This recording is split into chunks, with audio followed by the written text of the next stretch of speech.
11 तोळे सोन्यासाठी महिलेचा खून. वृद्ध महिलेच्या अंगावरील सोन्यासाठी तोंडात बोळा कोंबून व गळा दाबून खून केल्याची धक्कादायक घटना कोल्हापूरच्या गड इंग्लज शहरामध्ये घडली. शोभा सदाशिव धनवडे, वय वर्ष 62, राहणार कचरा डेपो जवळ गड इंग्लज असं या महिलेचं नाव आहे. सोलापुरे वसाहतीजवळ विहिरीत तोंडात कापडाचा बोळा कोंबल्याच्या स्थितीत महिलेचा मृतदेह आढळून आल्यानं एकच खळबळ उडाली.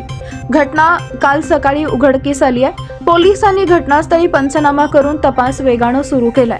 पोलिसांनी अनोळखी व्यक्तीविरुद्ध खुनाचा गुन्हा दाखल केलाय. दरम्यान मिळालेल्या माहितीनुसार मयत शोभा यांचे पती सदाशिव आणि मुलगा मारुतीसह धान्याचे दुकान चालवतात. शनिवारी रात्री सदाशिव यांना पत्नी शोभा या दिसत नसल्यानं मुलगा मारुतीला त्यांनी माहिती दिली. यानंतर शोभा यांची शोधाशोध सुरू झाली.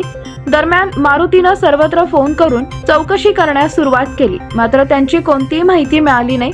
त्यानंतर त्यांचा मोबाईल बंद असल्याचं लक्षात आलं. त्यामुळे मध्यरात्रीच्या सुमारास मुलगा मारुतीनं पोलिसांना आई बेपत्ता झाल्याची तक्रार दिली. काल सकाळी सुद्धा घरी काम करणाऱ्या मावशीकडे चौकशी केली, मात्र तिथंही त्यांची काही माहिती मिळाली नाही. त्यामुळे आईचा शोध घेत असतानाच एका शेतातील विहिरीच्या बाजूला एक नॅपकिन, बाजूला चप्पल आणि मोबाईलचा काळसर रंगाचा कव्हर दिसून आला, मात्र त्यामध्ये मोबाईल नव्हता. आणि विहिरीत वाकून पाहिले असता कडेला झुडपामध्ये अडकलेला मृतदेह दिसून आला. यानंतर पोलिसांना याची माहिती देण्यात आली. मृतदेह बाहेर काढल्यानंतर तो शोभा यांचा असल्याचं लक्षात आलं.